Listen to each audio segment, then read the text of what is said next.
I'm coming home. I'm coming home.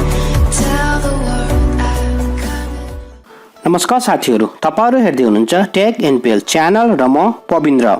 साथीहरु, आज हामीले चाहिँ एउटा यस्तो ट्रिक्स र टिप्सको बारेमा कुरा गर्ने छौं जुन ट्रिक्स र टिप्सको सहयोगले गर्दाखेरि तपाईहरुले WhatsAppमा भएको मेसेजहरु जुन कुनै पनि व्यक्तिलाई या कुनै पनि साथीलाई मेसेज गर्दै हुनुहुन्छ भनेपछि बाइ मिस्टेक अरु मेसेज टाइप हुनु या स्पेलिङ रङ भएको खण्डमा चाहिँ हामीले चाहिँ त्यो मेसेजलाई कसरी डिलिट गर्ने या कसरी रिकल गर्ने भन्ने बारेमा। So without delay let's begin.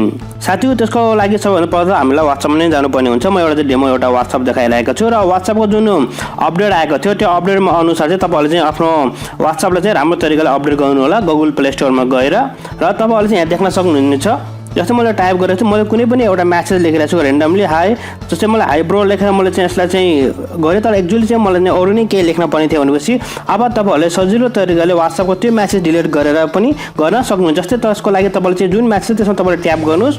जब तपाईले त्यसलाई ट्याप गर्नुहुन्छ र ट्याप गरेपछि तपाईले चाहिँ डिलिट आइकन देख्न सक्नुहुनेछ। जब तपाईले डिलिट आइकनमा डिलिट गर्नुहुन्छ र तपाईले यहाँ देख्न सक्नुहुनेछ तीनवटा अप्सन, डिलिट फ्रम मी या तपाईको लागि मात्र डिलिट गर्ने या क्यान्सल या डिलिट फ्रम एभ्रीवन। जब तपाईहरुले डिलिट फ्रम एभ्रीवनमा क्लिक गर्नुहुन्छ यो मेसेज अलरेडी डिलिट भइसक्यो र त्यो व्यक्तिले पनि यो मेसेज हेर्न सक्दैन र तपाईले यसलाई पनि डिलिट गरेर अर्को मेसेज नयाँ मेसेज अब पठाउन सक्नुहुनेछ। जस्तै लेखौं हेलो।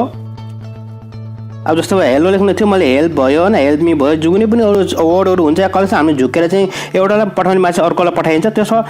त्यो अवस्थामा चाहिँ साथीहरु यो ट्रिक्सले चाहिँ अति नै काम गर्नेछ।